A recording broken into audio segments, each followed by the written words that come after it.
a la casa del Señor. También saludamos a todos los que están participando del culto a través de nuestro canal Refugio para el Alma TV. Aleluya, acá en Colombia y en cualquier lugar del mundo donde nos estén sintonizando, deseamos que Dios bendiga mucho sus vidas. Voy a invitarles a estar puestos en pie y a que abran sus Biblias en la segunda epístola del apóstol Pablo a los tesalonicenses. Tiene mucho eco los monitores. Gloria al Señor, aleluya. Segunda de Tesalonicenses, capítulo 2. Aleluya. Bájale un poquitico a los monitores, por favor, hermano. Aleluya, gloria al Señor. Capítulo 2 de la segunda carta del apóstol Pablo a los tesalonicenses. ¿Cuánto lo tienen? Si alguno no lo ha encontrado, por favor, algún hermano que esté al lado le ayuda a buscar. Vamos a tomar los primeros 4 versículos de este capítulo 2. Dice la palabra del Señor lo siguiente: pero con respecto a la venida de nuestro Señor Jesucristo y nuestra reunión con Él, os rogamos, hermanos, que no os dejéis mover fácilmente de vuestro modo de pensar, ni os conturbéis, ni por espíritu, ni por palabra, ni por carta, como si fuera nuestra, en el sentido de que el día del Señor está cerca.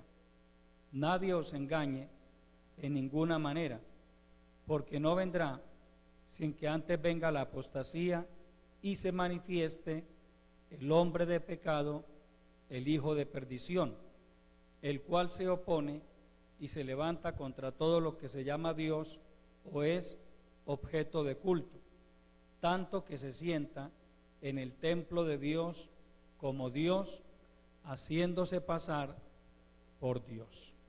Oremos. Padre nuestro que estás en los cielos, continuamos delante de tu bendita presencia, Señor, agradecidos contigo por esta maravillosa oportunidad que nos concedes de venir a tu casa a honrar y a glorificar tu santo nombre y también a recibir el consejo de tu bendita palabra.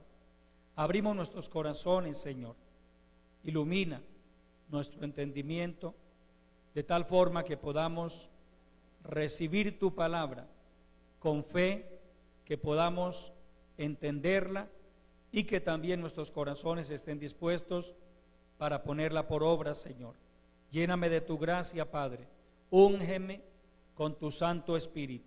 Pon en mis labios un mensaje de tu palabra que sea de grande bendición, de mucha edificación para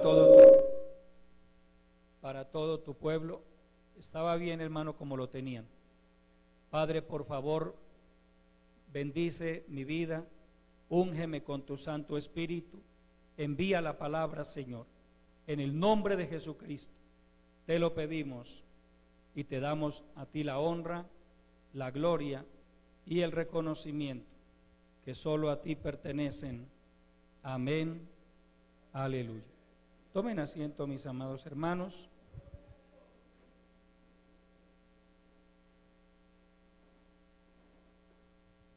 La venida de nuestro Señor Jesucristo y el día del Señor es el tema que Dios me ha regalado para compartirles en esta preciosa hora. La venida de nuestro Señor Jesucristo y el día del Señor. Amén.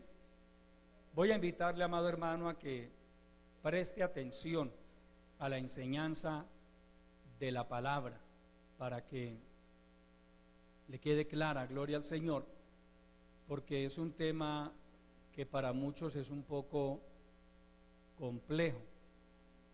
De pronto para algunos es difícil de entenderlo. Entonces yo quiero, con la ayuda del Señor, compartirles un estudio, porque es un tema fundamental para nuestra fe, para nuestra formación cristiana y doctrinal. El día, o mejor, la venida de nuestro Señor Jesucristo y el día del Señor. Pareciera que se estuviera hablando de un mismo tema, pero no, son dos temas y son completamente diferentes. Amén. Entonces es ahí donde se hace necesario que el cristiano pues afine un poco su entendimiento y permita que el Espíritu Santo le enseñe la palabra. Amén. Que usted quede claro en esto. ¿Qué es o cuáles son mejor las diferencias entre la venida de nuestro Señor Jesucristo y nuestra reunión con Él y el día del Señor? Que son dos cosas completamente diferentes. Pablo había instruido a la iglesia en Tesalónica acerca de este tema. Él les había enseñado muy bien, pero en algún momento ustedes recordarán que Pablo no era pastor de una iglesia en particular. Él fundaba una iglesia, estaba un tiempo allí, luego dejaba un pastor ahí y se iba a otra ciudad a fundar iglesias. Ese fue el ministerio de Pablo, un ministerio de perfil evangelístico. Amén. Bíblicamente hablando, ese es el perfil de un evangelista: establecer iglesias y luego ir a otros lugares a hacer lo mismo. En esta misión en particular se opta más por el ministerio pastoral, porque de pronto algunas personas han tergiversado el verdadero modelo bíblico del evangelista. Entonces, evangelista es uno que llega a un templo y ora, y bueno, si Dios sana enfermo, y si no, pues no, porque no es el evangelista el que lo sana, sino Dios. Amén. Y hace campañas y se convierte gente, pero él sale y se va. Y bueno, ¿y quién recoge esas almas? ¿Quién trabaja por ellas o con ellas? El pastor hace un trabajo integral, porque el pastor está pendiente, se convierte en las almas y está pendiente de que se afirmen. Entonces, por eso desde el punto, Pablo establecía iglesias. Pablo no iba a un lugar y predicaba y al otro día madrugaba y se iba. No, él establecía una iglesia, dejaba allí ancianos o pastores. Usted, por ejemplo, en Hechos capítulo 20 dice que él llegó a Éfeso y mandó a llamar a los obispos y a los diáconos. Ya en Éfeso había obispos, había diáconos, es decir, había todo un cuerpo de colaboradores. Pero si usted retrocede unos capítulos ahí en Hechos, recordará que cuando Pablo llegó a Éfeso, allí no había iglesia. Ese era el trabajo de Pablo. En Tesalónica sucedió lo mismo. Él estableció la iglesia de Tesalónica, siguió viajando, estuvo en Corinto, estuvo en Éfeso, luego viajó a Roma y así sucesivamente. Pero un día le llega una carta de los creyentes de Tesalónica, donde ellos manifestaban estar confundidos, porque alguien estaba diciendo, y mira, amados hermanos, la importancia de que el pueblo cristiano esté muy atento a todo lo que sucede a su alrededor, dentro y fuera de la iglesia. Óigase bien, dentro y fuera de la iglesia. Porque como se dice en el argot popular, no todo lo que brilla es oro.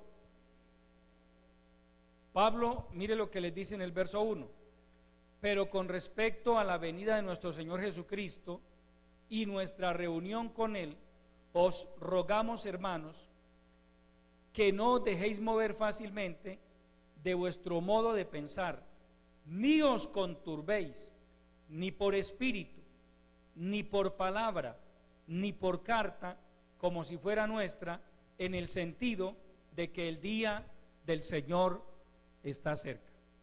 Pare ahí.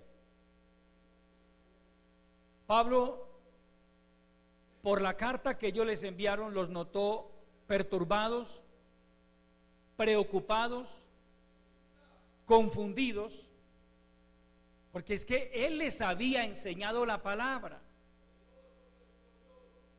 Él les había enseñado acerca de los eventos escatológicos, claramente. Pero ahora, en ausencia de Pablo, mira, amado hermano, de tres maneras diferentes, el enemigo trató de confundirlos. De hecho, los confundió. Porque él dice: no os dejéis o no os conturbéis ni por espíritu, ni por palabra, ni por carta, como si fuera nuestra. Le voy a explicar esto. Ni por espíritu. Es decir, alguna profecía o algunas profecías se estaban dando en la iglesia de Tesalónica, a través de la cual esos profetas afirmaban que el día del Señor ya había llegado. Por eso ellos estaban confundidos. Ahora vamos a mirar qué es el día del Señor. Pero no solo profecía, él dice ni por palabra, es decir, también algún predicador de esa misma corriente estaba dando enseñanzas que contradecían lo que Pablo ya les había enseñado. Y peor aún, ni por carta, como si fuera nuestra. Es decir, comenzaron a llegar cartas. Recuerde que en ese tiempo la comunicación era todavía muy rudimentaria. Pablo estaba quizá en Roma, en Corinto, en Éfeso, en algún otro lugar, y llegaba una carta firmada supuestamente por el apóstol Pablo, en la que le reiteraba y les decía: les recuerdo, hermanos, que el día del Señor ya llegó, prepárense. Entonces, claro, eso los confundió. Se lo voy a ilustrar de esta manera. ¿Cómo se sentiría usted? Y especialmente hablo con aquellos creyentes un poco inmaduros con respecto al conocimiento de la palabra, no porque no tengan Biblia, sino porque no la estudian, porque todos tienen Biblia o no. La mayoría tenemos Biblia. Pero hay gente que en las iglesias, aquí en la China, en donde sea, siempre hay creyentes así un poco ingenuos, que llega por ahí cualquiera y dice algo y ya ellos están confundidos. Ay, pastor, pero ¿cómo así? Mano, a mí puede venir a decirme a alguien lo que quiera, pero si yo tengo la palabra, hermano, yo tengo la palabra. Y cuando le digo yo tengo la palabra, no es que yo tengo Biblia, es que yo he estudiado la palabra. Entonces a mí alguien puede venir y decirme lo que quiera, pero yo estoy definido. Pero si cualquiera en algún momento, esto lo voy a decir a manera de ejemplo, para que me entienda lo que le quiero decir. Si cualquier predicador, y de pronto alguno de esos que aparentan ser demasiado ungidos, les enseñara que ya estamos en la gran tribulación, a más de uno, permítame la expresión, lo dejan viendo un chispero. ¿Sí? ¿Estamos de acuerdo? Es la verdad. Créame que más de uno saldría del culto: uy, hermano, pero ¿cómo así? Repito, por la inmadurez espiritual. Porque como dice el escritor a los hebreos, porque debiendo ser maestros después de tanto tiempo, tenéis necesidad de que se vuelva a enseñar los rudimentos, los primeros rudimentos.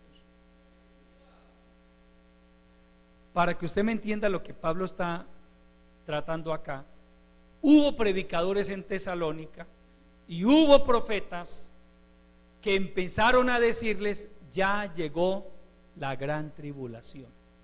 Mejor dicho, estamos en la gran tribulación.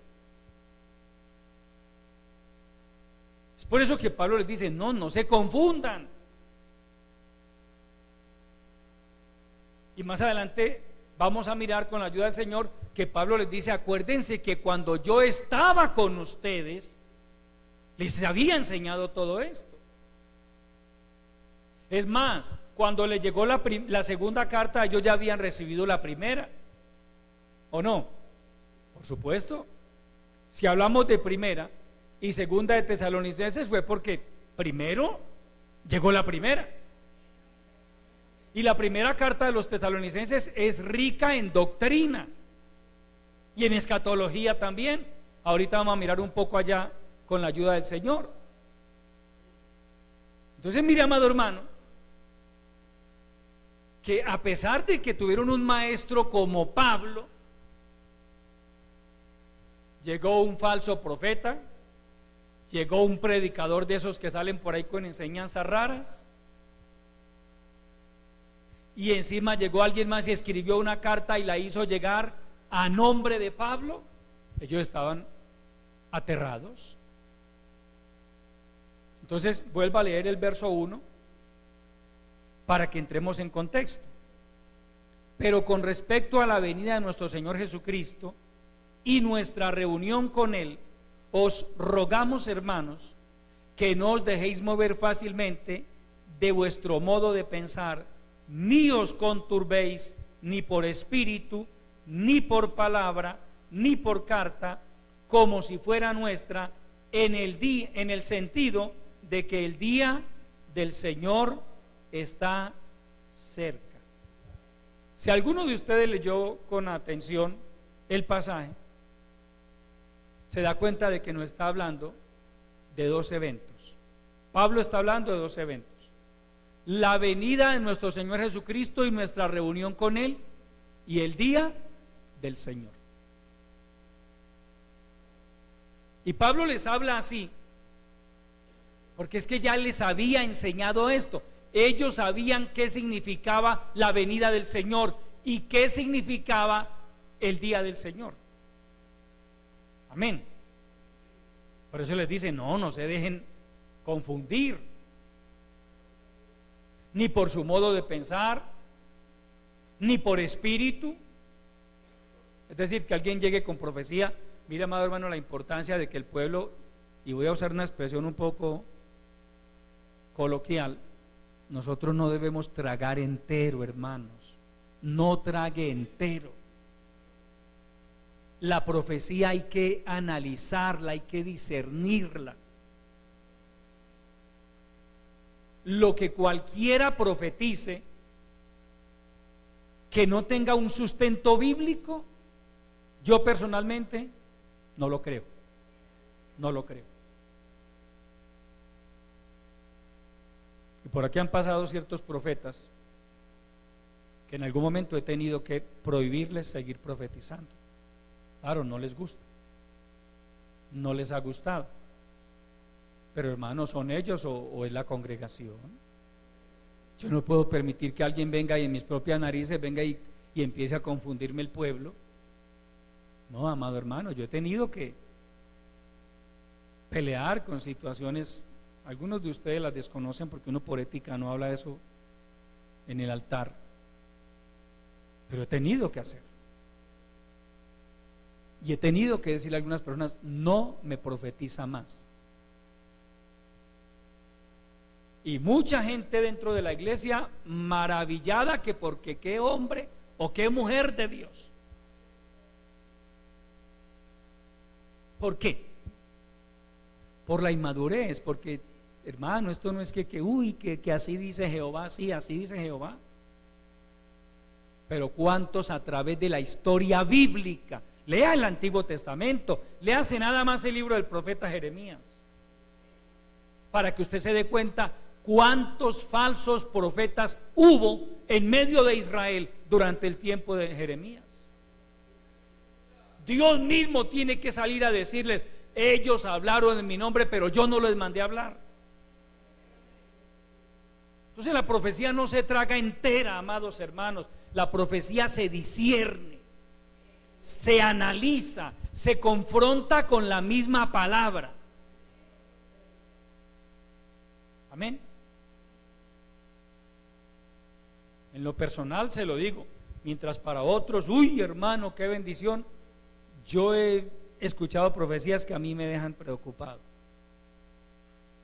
Y uy, hermano, qué bendición, dicen algunos. Yo no digo eso. Yo no. Tal vez en Tesalónica había más de uno diciendo, uy, hermano, qué bendición, ese hermano como profetizó, esa hermana, uy, esa profecía.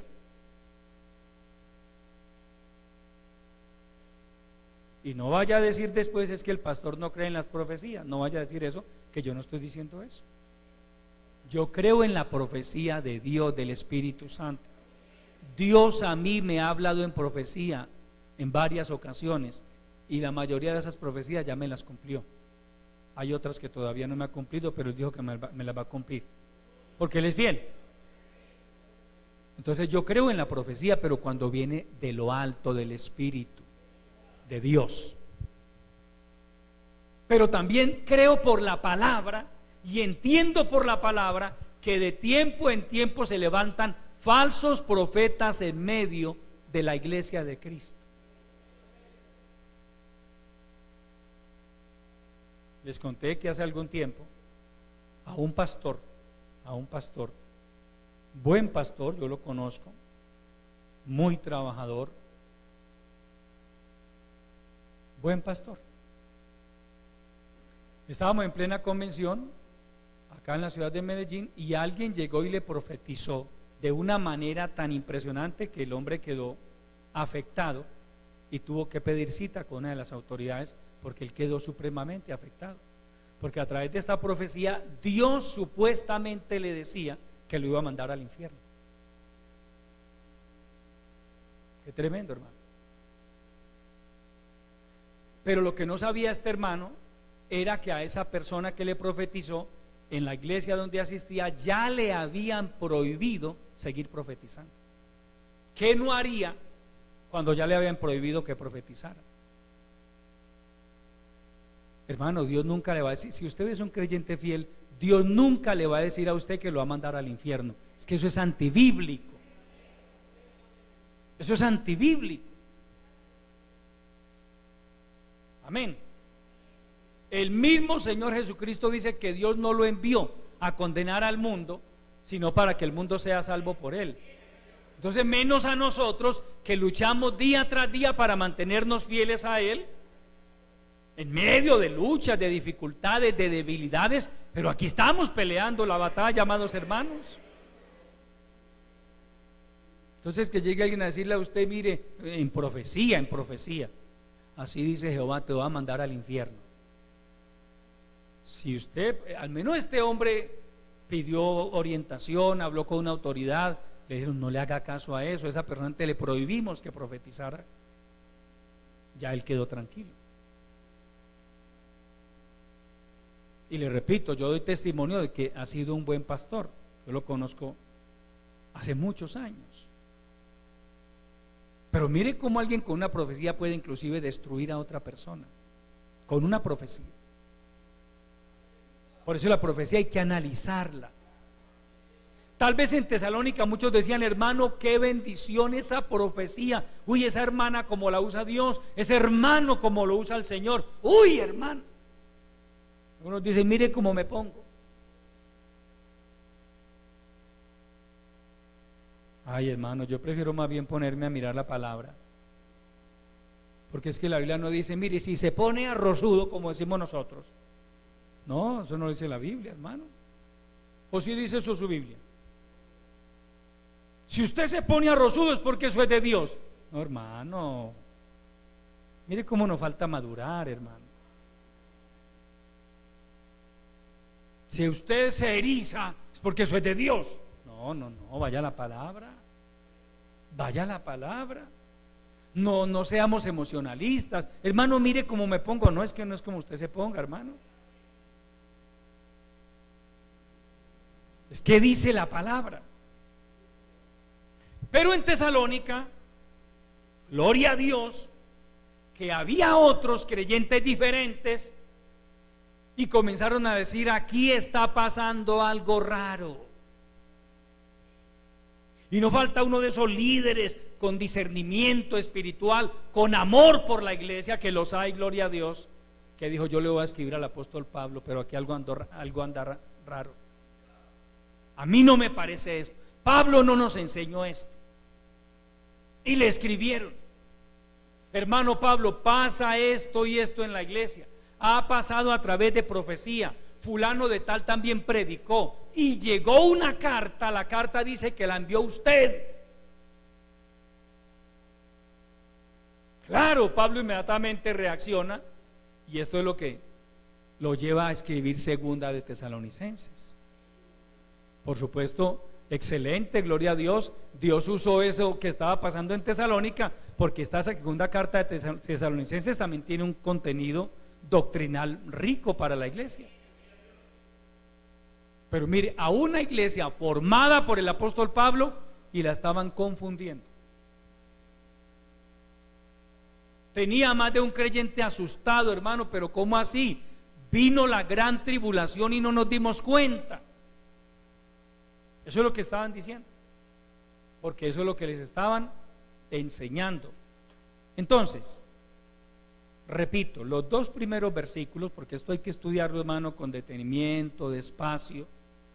Los dos primeros versículos de este capítulo nos presentan dos eventos diferentes: la venida de nuestro Señor Jesucristo y nuestra reunión con Él, y el día del Señor. Vamos a mirarlo, a analizarlo uno por uno. Cuando Pablo dice que no nos dejemos mover, dice el verso 1, pero con respecto a la venida de nuestro Señor Jesucristo y nuestra reunión con Él, preste atención, amado hermano, pero con respecto a la venida de nuestro Señor Jesucristo y nuestra reunión con Él, nuestra, ojo al pronombre, nuestra reunión con Él, nuestra, en primera persona.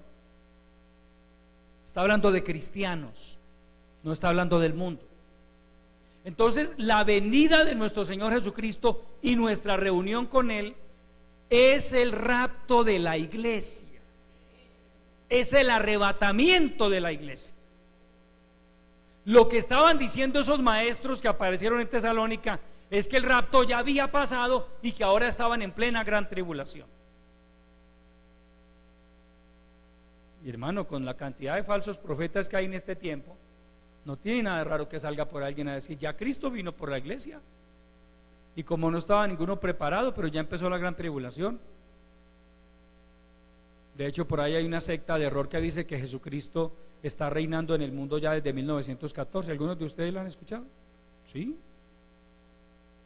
Que desde 1914 ya empezó el reinado de Cristo aquí en la tierra. Y esto va de mal en peor, o sea que entonces fracasó el Señor Jesucristo. No pudo el Señor Jesucristo con esto. No, uno tiene que ser claro conforme a la palabra, amado hermano. ¿Cómo va a empezar el Señor Jesucristo a reinar en la tierra si no se ha cumplido los otros acontecimientos de los que Él habló? Amén. ¿Qué más nos dice la Biblia acerca de la venida del Señor Jesucristo y nuestra reunión con Él? Leamos la palabra. Ahí en primera de Tesalonicenses, retroceda un poco por favor. Primera carta, aleluya.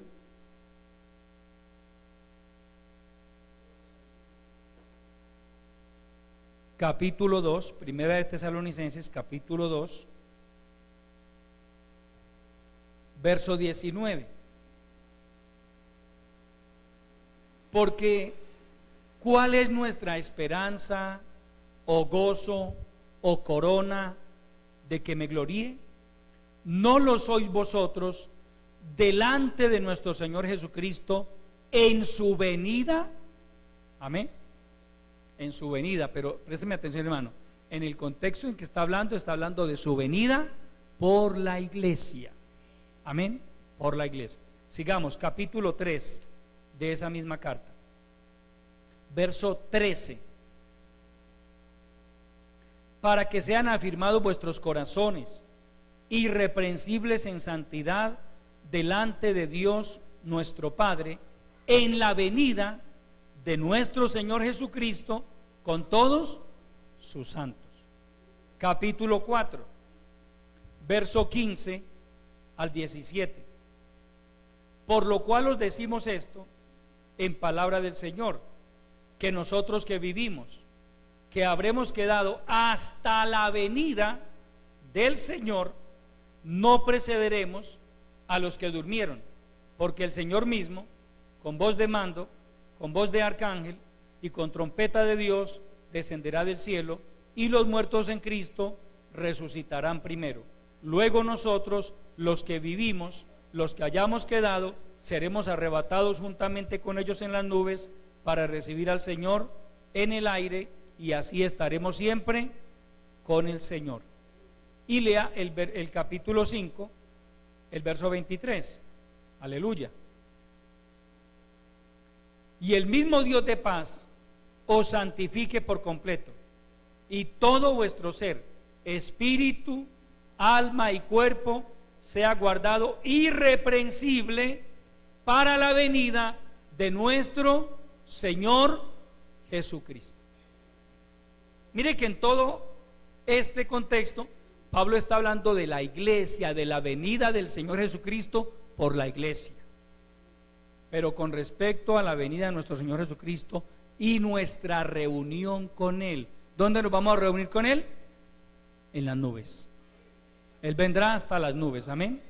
Allí hará sonar la trompeta, y los muertos en Cristo, todos los hermanos que hayan muerto, desde la muerte de Esteban, que es el primer hermano que menciona la Biblia, el Nuevo Testamento, que haya muerto, hasta el último hermano que hayamos sepultado, sea aquí o en cualquier lugar del mundo, ellos van a resucitar, y nosotros. Por eso mire lo que dice en 5:23: y todo vuestro ser, espíritu, alma y cuerpo, sea guardado irreprensible, sin mancha, para la venida de nuestro Señor Jesucristo. Nosotros somos la generación que más claro tenemos que nos puede tocar el rapto de la iglesia. Amén. Por todo lo que está sucediendo en el mundo, que nos confirma de que el mundo en este momento, de las Naciones Unidas hacia abajo, de ahí para abajo, el mundo le está preparando el terreno al anticristo. Y para que el anticristo pueda aparecer, la iglesia tiene que ser levantada primero. Entonces, está dentro de lo posible que usted y yo participemos del rapto estando vivos. Está dentro de lo posible. Amén. Gloria a nuestro Dios. Entonces, que quede claro, cuando Pablo dice: pero con respecto a la venida de nuestro Señor Jesucristo y nuestra reunión con Él, se está refiriendo única y exclusivamente al arrebatamiento de la iglesia. Él les dice: no se dejen confundir, yo ya les había enseñado eso. Pero luego Pablo habla de otro evento, que es el día del Señor. El día del Señor. Primera de Tesalonicenses capítulo 5, por favor.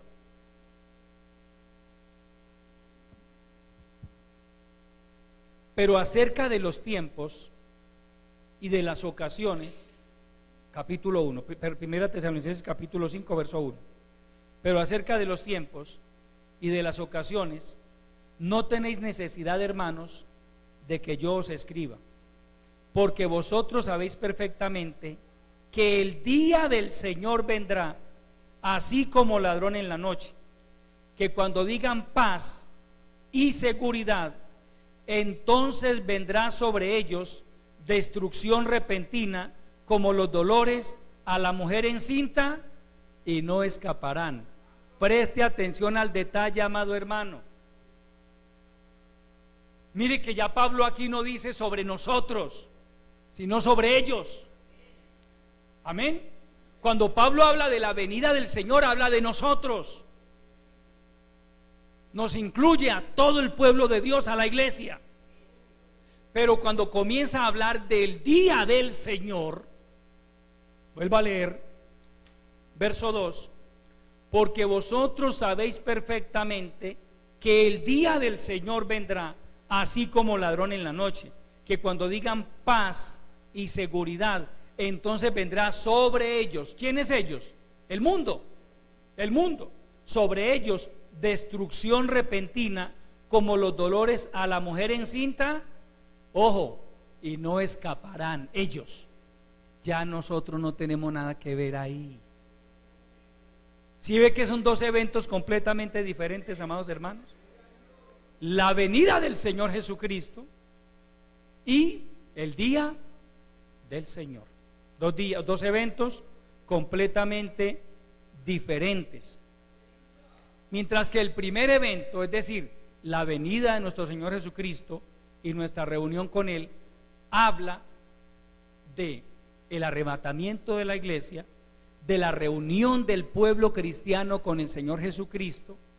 El segundo evento habla de destrucción repentina, de dolores. A la iglesia nunca el Nuevo Testamento le habla de destrucción repentina, nunca. Al mundo sí, al mundo sí. Amén. A la iglesia la Biblia no le habla de gran tribulación, al mundo sí. Amén. Entonces mire, primer evento habla de la venida de nuestro Señor Jesucristo y nuestra reunión con Él. Segundo evento habla de destrucción repentina, de dolores como a la mujer encinta, y no escaparán. El mundo no escapará. No habrá. La humanidad no tendrá dónde esconderse. No tendrá dónde esconderse de los juicios de Dios. No crea, amado hermano, que eso de que el hombre ande desesperado buscando agua en Marte, por allá en otros lugares de la galaxia Vía Láctea, que es porque estén preocupados por la escasez de agua aquí en la tierra. No, no es por eso. Es porque Satanás, que el Señor lo reprenda. Y recuerde que se sabe que hay unas logias que desde el punto de vista humano gobiernan el mundo, los masones y los Illuminatis. Y eso de Illuminati no es gratuito. Illuminatis es iluminado. ¿Y quién los ilumina a ellos? Satanás, que el Señor lo reprenda. Ellos tienen revelación y ellos saben de lo que va a pasar. De hecho, hay una serie de Los Simpson, muchos de ustedes han oído hablar de esa serie. Hay un capítulo de Los Simpson que muestra el arrebatamiento de la iglesia. ¿Por qué? ¿Por qué? ¿Por qué un capítulo de Los Simpsons muestra el arrebatamiento de la iglesia? ¿Por qué muchos de los eventos que han venido aconteciendo en el mundo últimamente, ya antes había habido un capítulo de Los Simpsons? Porque el diablo, que el Señor lo reprenda, él conoce la palabra, amado hermano. Él inspira a esos productores de Hollywood para que creen series como Los Simpson, que ya son conocidos en el mundo por tener un perfil profético. Porque cualquier cosa que pase en el mundo, ya Los Simpson habían hecho un capítulo hablando de eso. ¿Coincidencia? No es ninguna coincidencia. ¿Son profetas Los Simpson? No. El diablo, que el Señor lo reprenda, él conoce las escrituras. Los Illuminatis y los masones saben que un día la iglesia va a ser arrebatada al cielo. Y de esas logias, como los Illuminatis y los masones, hacen parte de los personajes más poderosos del mundo. Políticos, empresarios, deportistas, cantantes, actores. Por eso es que entre ellos, porque ellos no están diciendo, no, la idea es conseguir agua en Marte o en Júpiter, en Saturno, en Plutón, donde la encontremos, para llevarnos a todo el mundo para allá. No. Son ellos los de las élites, los que se pueden costear un viaje por allá, que no los cubre el Sisbén. Eso no los cubre el Sisbén. Amén. Pero también la Biblia dice que aunque el hombre se llegue a remontar hasta las estrellas, de allí te haré descender, dice Jehová el Señor. de allá Dios también los hará descender. Como Dios conoce todo, Dios sabía que algún día, por eso el Señor Jesucristo dijo, y también se le reveló a Daniel, que en los posteros tiempos la ciencia aumentaría, y sí que ha aumentado la ciencia, hermano. Eso no es un secreto para nadie. Todos los días vemos ante nuestros ojos el cumplimiento de la palabra, de Daniel capítulo 12, de Mateo capítulo 24, donde el Señor Jesucristo también dijo, la ciencia aumentará. Daniel vivió 600 años antes del Señor Jesucristo. Y en la época del Señor Jesucristo la tecnología era mínima. ¿Cuánto más 600 años antes de Cristo? Sin embargo, también a Daniel le fue revelado, la ciencia aumentará. Muchos correrán de aquí para allá. Hoy usted ve el mundo, hermano, de aquí para allá. La gente va, viene, viajan a un país, viajan al otro. La gente siempre anda de aquí para allá. La palabra, hermano, es una maravillosa realidad. Entonces ellos andan buscando algún lugar dentro de la Vía Láctea. Quisieran irse más allá, pero no pueden. El hombre hasta aquí no ha sido capaz de salir de la Vía Láctea. Ha ido a algunos rinconcitos por ahí, solo de nuestra galaxia, y se calcula que hay más de 2 millones de galaxias en el universo, y el hombre no ha sido capaz de salir de esta llamada Vía Láctea. Amén. Entonces es eso, porque ellos saben que el día del Señor vendrá como ladrón en la noche. Ellos lo saben. ¿Y por qué lo saben? Porque conocen las Escrituras. Al nombre de Cristo. Entonces, el primer evento nos habla de nuestra partida de este mundo. Recuerde lo que el Señor Jesucristo dijo: ustedes son del mundo, están en el mundo, pero no son del mundo. Usted y yo no somos de aquí, amado hermano. Nuestra ciudadanía está en el cielo, de donde también esperamos al Salvador, al Señor Jesucristo, el cual transformará este cuerpo de la humillación nuestra para que sea semejante al cuerpo de la gloria suya.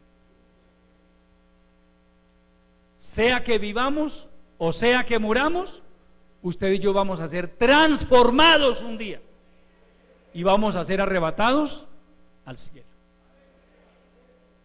Vamos a enfocarnos entonces un poco. Ahora, el segundo evento, el día del Señor, habla de destrucción repentina, de dolores como a la mujer encinta, y no escaparán. Recuerde lo que el Señor Jesucristo dice en San Mateo capítulo 24 verso 21: porque entonces vendrá gran tribulación, cual no la ha habido desde el comienzo del mundo, ni la habrá. La gran tribulación. Que la gran tribulación es lo mismo que decir el día del Señor. Ese evento, amados hermanos, el día del Señor, como lo vemos acá en segunda a los Tesalonicenses, se conoce en la Biblia con varios nombres: la gran tribulación, la semana número 70 de Daniel también, entre otros. Y vamos a mirar un poco de eso. Entonces, el Señor promete, esta es la parte maravillosa para nosotros como pueblo de Dios, que este mundo, mientras este mundo esté siendo castigado, en el día del Señor o durante la gran tribulación, la iglesia será sacada de esta tierra por medio del arrebatamiento. Ojo, la iglesia cristiana, la verdadera iglesia cristiana, que está compuesta por todos aquellos hombres y mujeres que nos hemos separado del pecado y que luchamos día tras día por mantenernos fieles al Señor. Nosotros no pasaremos por la gran tribulación. Por la gran tribulación van a pasar los creyentes carnales, rebeldes, mundanos, esos que nunca se convirtieron de verdad, esos que aparentan ser cristianos pero que no son cristianos, son más bien diablanos. Esos se quedan para la tribulación. Amén. Esos se quedan para la tribulación. Porque para poder participar del arrebatamiento de la iglesia hay que nacer de nuevo. Se tiene que haber nacido de nuevo. Porque hay gente que asiste a iglesias cristianas, pero no ha nacido de nuevo. Esa es la verdad, amado hermano. ¿Cómo sabemos eso? La Biblia dice: por su fruto los conoceréis. El buen árbol da buenos frutos. El mal árbol no puede dar buenos frutos. Y en cualquier iglesia usted encuentra buenos árboles y malos árboles. Y Dios está ahí dando la palabra, enviando la palabra, a ver si de pronto algún día reflexionan y dicen: Señor, ¿será que yo no, se preguntan, ¿será que yo no he nacido de nuevo? ¿Será que me tengo que arrepentir de mis pecados? Claro que se tiene que arrepentir. Porque si usted dice que es cristiano pero todavía practica pecados, la Biblia dice: la verdad no está en su corazón. Usted no es de Dios. Eso no lo digo yo, lo dice la Biblia. Y en su casa con tiempecito, no me va a salir del tema, pero le doy la cita, léase el primer capítulo de la primera epístola del apóstol Juan. Con tiempecito léaselo en su casa. No lo vaya a leer ya, porque se sale de la enseñanza. Amén. Y se da cuenta allí que la Biblia es clara al decir que el que no camine en la verdad no está con Dios. El que practica el pecado está en tinieblas, vive en tinieblas. Pero el verdadero cristiano, por sencillo que sea, por sencilla que sea, la hermana, si se ha apartado del pecado, si ha dedicado su vida a luchar por agradar a Dios, hermano, hay una promesa para nosotros: no pasamos por la gran tribulación. El día del Señor no tiene nada que ver con nosotros. Lo miramos y lo estudiamos el tema a manera de información, porque obviamente nos conviene tener la información, pero nosotros no tenemos ninguna relación con el día del Señor. Es que eso fue lo que pasó con los creyentes de Tesalónica. Alguien empezó a decir: hermano, el día del Señor ya llegó, estamos en la gran tribulación, prepárense porque en cualquier momento viene el anticristo. Seguramente el anticristo es César, es el emperador romano, ese es el anticristo. Y la gente empezó a confundirse, hermanos en la iglesia confundidos. Pablo les dijo: no, acuérdense que cuando yo estaba con ustedes yo les enseñé todo esto. Ahora viene alguien por ahí a profetizarles, viene alguien por ahí a enseñar algo raro, y ya ustedes están confundidos. Mire la responsabilidad, amados líderes, que tenemos nosotros los que predicamos la palabra. Si usted llega a enseñar algo que no tenga un fundamento bíblico, ¿a cuántos puede usted confundir con eso? Porque algunos dicen: hermano, es que a mí me pareció. No, es que no es lo que a mí me parezca, es que dice la Biblia. Usted no me puede parar en un púlpito, hermano, aprovechar que porque me dieron la oportunidad, hermano, y aquí sí les voy a hablar la revelación que yo he tenido. No, hermano, no. Eso es irresponsabilidad. Le dieron la oportunidad de predicar, amén, valórela, ámela, apréciela, predique la palabra, enseñe la palabra. Y no hable de temas que usted no entienda. Si usted no entiende de esto, no hable de esto. Hable algo así sea sencillo, del nuevo nacimiento, de la oración, de la fe. Igual Dios va a bendecir el pueblo con esa palabra. Pero no se ponga por ahí a rebuscarse, hermano, que los voy a descrestar. Yo sí les voy a... Uy, hermano, yo sí aquí solo Gog y Magog le voy a hablar hoy. Y ni siquiera él sabe qué es eso. Ni siquiera él. ¿Ah? Eso es irresponsabilidad, amado hermano. Si uno va a hablar de un tema es porque ya lo ha estudiado, ha investigado, está seguro de lo que va a hablar. Amén. Al nombre de Cristo. Entonces, tenemos fundamentos bíblicos para decir y afirmar que la iglesia no pasa por la gran tribulación. Primera de Tesalonicenses capítulo 5, por favor. A Dios sea la gloria. Primera de Tesalonicenses, capítulo 5. Vamos a leer del verso 2 hasta el 10. Porque vosotros sabéis perfectamente que el día del Señor vendrá así como ladrón en la noche, que cuando digan paz y seguridad, entonces vendrá sobre ellos, no sobre nosotros, sino sobre ellos, destrucción repentina, como los dolores a la mujer encinta, y no escaparán. Preste mucha atención a lo que dice la palabra a partir del verso 4. Mas vosotros, hermanos, o leámoslo así, mas nosotros, hermanos, no estamos en tinieblas, para que aquel día, ¿cuál día? El día del Señor, nos sorprenda como ladrón, porque todos vosotros sois hijos de luz e hijos del día. No somos de la noche ni de las tinieblas. Por tanto, no durmamos como los demás, sino velemos y seamos sobrios. Pues los que duermen, de noche duermen, y los que se embriagan, de noche se embriagan.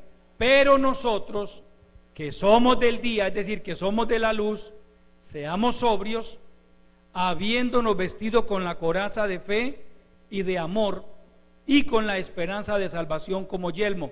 Verso 9. Porque no nos ha puesto Dios para ira, sino para alcanzar salvación por medio de nuestro Señor Jesucristo, quien murió por nosotros, para que ya sea que velemos o que durmamos, vivamos juntamente con Él. ¿Sí leyó, amado hermano, con claridad el verso 9?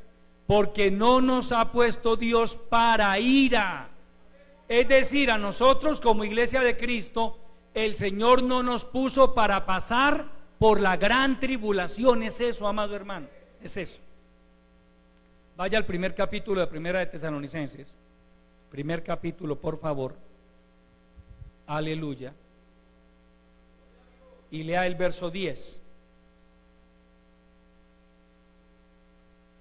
Y esperar de los cielos a su Hijo, al cual resucitó de los muertos, a Jesús, quien nos libra de la ira venidera.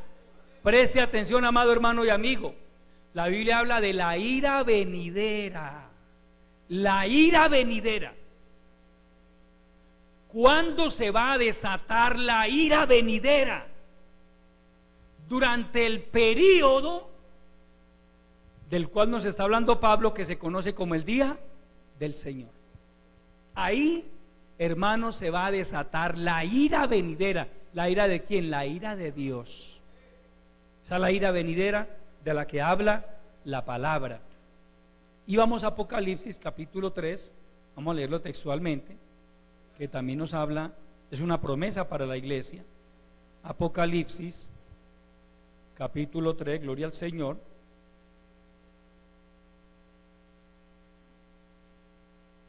Allí vamos a mirar lo que le dice el Señor Jesucristo a la iglesia de Filadelfia.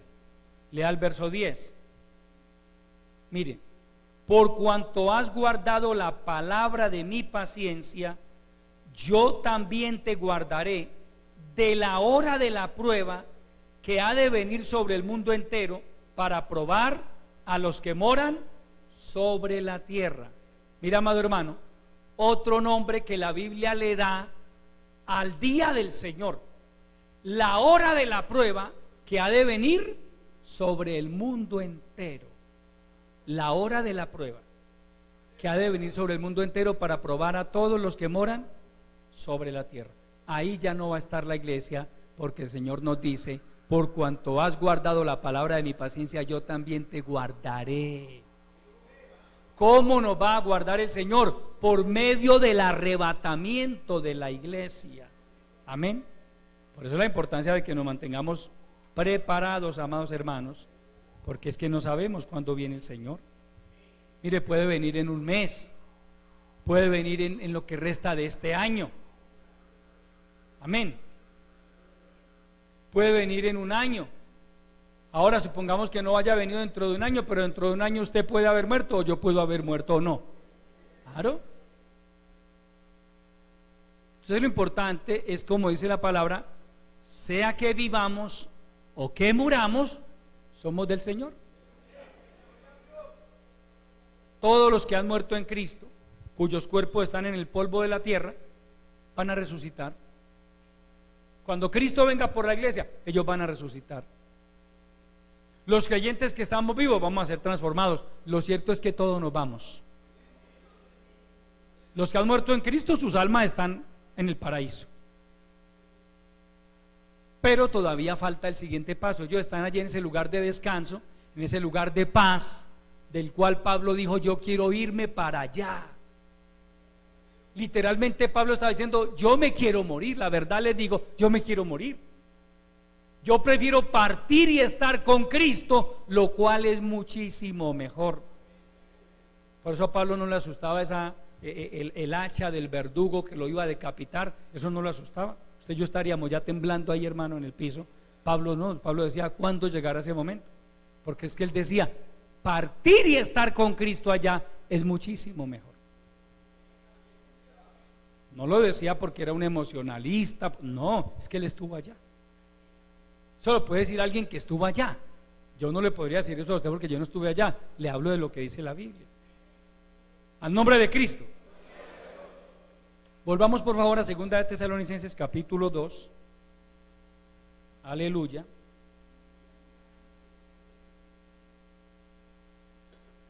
Leamos los primeros 3 versículos. Pero con respecto a la venida de nuestro Señor Jesucristo y nuestra reunión con Él, os rogamos, hermanos, que no os dejéis mover fácilmente de vuestro modo de pensar, ni os conturbéis ni por espíritu, ni por palabra, ni por carta, como si fuera nuestra, en el sentido de que el día del Señor está cerca. Verso 3: nadie os engañe en ninguna manera, porque no vendrá sin que antes venga la apostasía y se manifieste el hijo de pecado, el hombre de pecado, el hijo de perdición. Pero leamos la primera parte del verso 3 otra vez. Nadie os engañe en ninguna manera, porque no vendrá sin que antes venga la apostasía. Pregunto, preste atención a la pregunta que le voy a hacer. ¿No vendrá qué o no vendrá quién? El día del Señor. Amén. Porque no vendrá. Dicho de otra manera, no empezará el día del Señor hasta que se manifieste la apostasía. Vamos a mirar un poco más a profundidad qué nos dice la Biblia acerca del día del Señor. ¿Cómo va a ser eso? Leamos un poco. Vamos al libro de Isaías, capítulo 2, libro del profeta Isaías. A Dios sea la gloria. Isaías capítulo 2. Abra su Biblia, hermano, y léala porque estamos estudiando la palabra. Amén. Gloria al Señor. Isaías capítulo 2. Vamos a leer del verso 17 hasta el 21. La altivez del hombre será abatida y la soberbia de los hombres será humillada, y solo Jehová será exaltado en aquel día. ¿Cuál día? El día del Señor. Verso 18. Y quitará totalmente los ídolos, y se meterán en las cavernas de las peñas y en las aberturas de la tierra, por la presencia temible de Jehová y por el resplandor de su majestad, cuando Él se levante para castigar la tierra. Este es solo el abrebocas, hermano. Vamos a seguir. Pase al capítulo 13 de Isaías. Capítulo 13, por favor. Aleluya. Isaías capítulo 13, del verso 6 hasta el 11. Este es un poco más claro y más fuerte también. Aullad, porque cerca está el día de Jehová, vendrá como asolamiento del Todopoderoso. Por tanto, toda mano se debilitará y desfallecerá todo corazón de hombre, y se llenarán de terror, angustias y dolores se apoderarán de ellos. Tendrán dolores como mujer de parto. Se asombrará cada cual al mirar a su compañero, sus rostros, rostros de llama. He aquí, el día de Jehová viene, terrible y de indignación y ardor de ira, para convertir la tierra en soledad y raer de ella a sus pecadores, por lo cual las estrellas de los cielos y sus luceros no darán su luz, y el sol se oscurecerá al nacer, y la luna no dará su resplandor. Y castigaré al mundo por su maldad y a los impíos por su iniquidad, y haré que cese la arrogancia de los hombres, y abatiré la altivez de los fuertes. Mira, amado hermano, présteme atención a algo. El Antiguo Testamento lo llama el día de Jehová. El Nuevo Testamento lo llama el día del Señor. Usted preguntará ¿por qué? Porque es que recuerde que el Antiguo Testamento fue escrito en hebreo y el Nuevo Testamento fue escrito en griego. Por eso en el Nuevo Testamento usted no encuentra la palabra Jehová, porque no la traduce como Jehová. La palabra Jehová, que viene del tetragramatón Yahvé, de donde viene el nombre de Dios, por eso se conoce como tetragramatón, porque está compuesto por 4 consonantes que literalmente no se pueden pronunciar. No se pueden pronunciar. Amén. Los judíos no pronuncian el tetragramatón. Ellos, para hablar del Señor, dicen Adonai. Adonai. Amén. Para vertir o traducir, en este caso al inglés, al español, perdón, nuestros traductores, hombres muy respetables, teólogos, usted entiende y sabe que hay varias versiones de la Biblia en español, por eso algunas lo traducen Yahvé y otras Jehová. Amén. Porque repito, el Antiguo Testamento fue escrito para el pueblo judío. Entonces, entre ellos, obviamente manejaban esto, pero en el Nuevo Testamento por eso se habla del día del Señor, en el Antiguo Testamento del día de Jehová. Es el mismo evento, es el mismo evento. Es decir, amados hermanos, del día del Señor, la Biblia viene profetizando hace miles de años, miles de años. La Biblia viene hablando del día del Señor hace miles de años. Aleluya. Sigamos. Sofonías capítulo 1. Sofonías lo encuentran los profetas menores. Aleluya. Libro del profeta Sofonías. Gracias, hermano. Después de Daniel, más adelantico encuentra el profeta Sofonías. Al nombre de Cristo. Sofonías capítulo 1. Ayúdeme por favor, hermano, a la hermanita que está nueva, ya todavía no conoce la Biblia. Démosle un minutico para que ella encuentre Sofonías, profeta menores. Recuerde la importancia, hermanos, de aprender a manejar la Biblia por bloques. Amén. Pentateuco, libros históricos, libros poéticos, profetas mayores y profetas menores. Es posible que algunas Biblias no tengan el libro de Sofonías, ¿cierto? Está dentro de lo posible. Hermanos, por favor, los líderes, los quiero ver un poco activos. Ayúdenme por favor a los hermanos que no entienden. Los líderes estén bien atentos, por favor. Hay hermanos que todavía no han encontrado. Mire, por acá, por ejemplo, mire, hermano Juan Gabriel, ubíqueme por favor el libro de Sofonías acá. Ayúdele a la hermanita, por favor. Demos un minutico, hermano, porque es que esto es importante que la gente lo lea textualmente. Amén. Demos un minutico, tengamos paciencia. Si usted ha sido un creyente de esos un poco con la mente abierta, pues ya sabe manejar la Biblia por bloques, amén. Entonces ya sabe que Sofonías están los profetas menos. ¿Ya lo encontró? ¿Todos lo tienen? Aquí hay otro hermano, Juan Gabriel, que están investigando a ver si esa Biblia sí lo tiene. Acá, mire. Rápido, por favor. Tengamos paciencia un minutico, amados hermanos. Me interesa que lo encuentren todos. Ya estamos. Capítulo 1 del libro del profeta Sofonías, verso 14 en adelante. Cercano está el día grande de Jehová, cercano y muy próximo. Es amarga la voz del día de Jehová, gritará allí el valiente.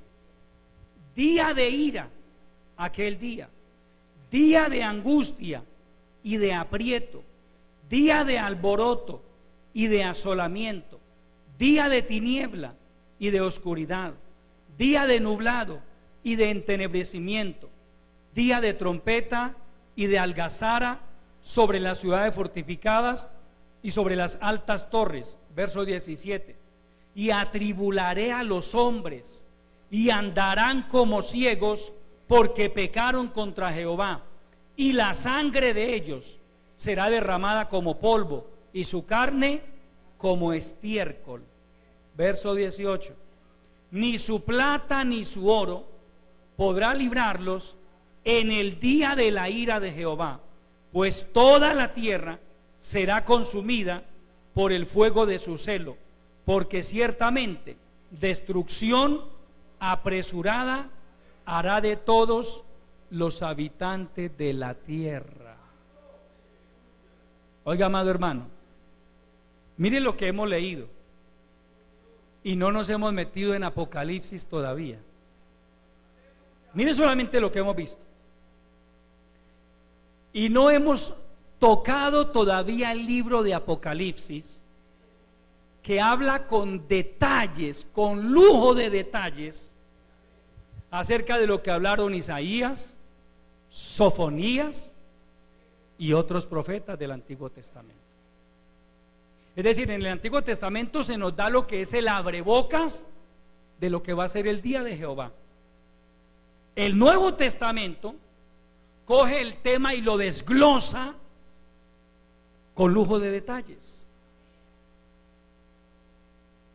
De Apocalipsis capítulo 6 hasta el capítulo 19, la Biblia está hablando del día del Señor, del día de la ira de Jehová, de la gran tribulación, de la semana número 70 de Daniel. Amén. Pero mira, amado hermano, el lenguaje que usan estos profetas. No viene nada bueno para este mundo. Mire, vuelva a leer el verso 18 de ese, el verso 17 y 18 de este libro de Sofonías. Y atribularé a los hombres y andarán como ciegos, porque pecaron contra Jehová, y la sangre de ellos será derramada como polvo y su carne como estiércol. Ni su plata ni su oro podrá librarlos en el día de la ira de Jehová, pues toda la tierra será consumida con el fuego de su celo, porque ciertamente destrucción apresurada hará de todos los habitantes de la tierra. Esa última frase, porque ciertamente destrucción apresurada hará de todos los habitantes de la tierra, hermano, es que en un periodo de 7 años va a desaparecer la mayoría de la población mundial. ¿Usted sabe cuando hablamos de la mayoría de la población mundial, de qué estamos hablando? Estamos diciendo que la población mundial en este planeta hoy alcanza los 8.000 millones de personas. Colombia es un barrio del mundo. Aquí somos alrededor de 50 millones. El mundo tiene hoy 8.000 millones de personas. Apocalipsis, con la ayuda del Señor nos vamos a ir adentrando en ese tema con tiempo. habla primero de la destrucción de la cuarta parte de la población de la tierra, es decir, 2.000 millones de personas. Luego habla de la destrucción de la tercera parte de los habitantes de la tierra, es decir, otros 2.000 millones de personas. Ya no va a decir que hubo un terremoto y hubo 80 muertos y allá hubo una inundación y hubo 200 muertos. No, aquí se va a hablar de millones de muertos, cientos de millones de muertos. Pregunto, ¿a usted le gustaría quedarse para la gran tribulación? Nadie, hermano. Nadie con una mente un poco clara y que escuche la palabra con atención. Mire, se lo vuelvo a leer, verso 17. Y atribularé a los hombres y andarán como ciegos. ¿Por qué? Porque pecaron contra Jehová, y la sangre de ellos será derramada como polvo y su carne como estiércol. Es decir, las calles van a estar llenas de cadáveres, hermano, literalmente.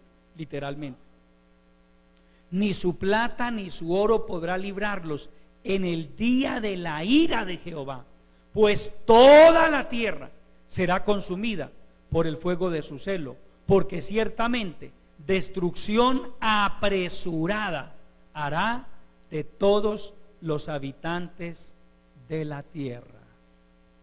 Y falta más. Vaya a segunda de Pedro capítulo 3. A Dios sea la gloria. Segunda de Pedro capítulo 3.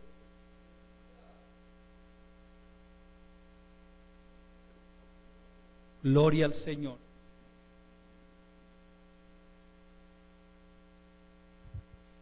Lea el verso 10.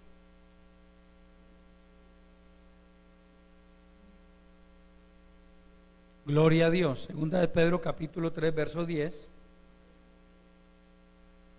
Porque el día del Señor vendrá como ladrón en la noche, en el cual los cielos pasarán con grande estruendo y los elementos ardiendo serán deshechos, y la tierra y la obra que en ellas hay y las obras que en ellas hay serán ¿qué?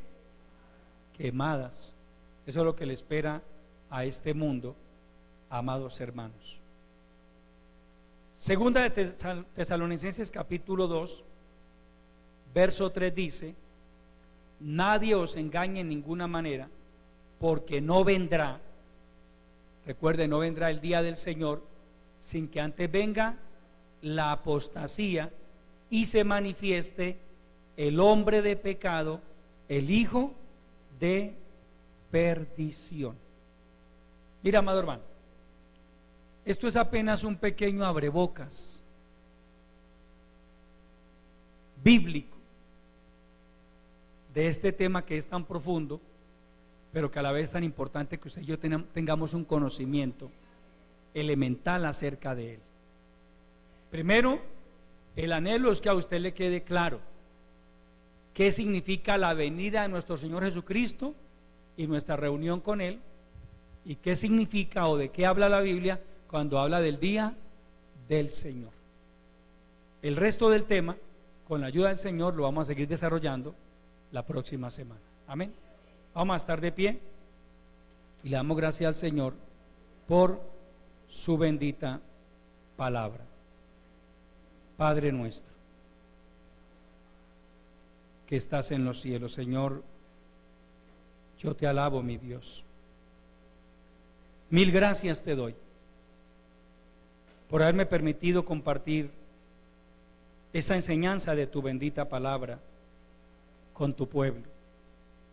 Gracias, Señor, porque a través de la Biblia tú nos revelas tantas cosas maravillosas. Gracias por la promesa que hay para nosotros como tu pueblo, de que no pasaremos por esa época oscura, la cual tu palabra llama el día del Señor o el día de tu ira, Padre eterno. Gracias por Jesucristo. Gracias por el arrebatamiento de la iglesia, que será nuestro tiquete para partir al cielo y escapar de todas las cosas que vienen para esta humanidad. Ayúdanos a mantenernos fieles a ti, porque entendemos por tu palabra que es el único requisito que debemos cumplir para irnos en el rapto contigo.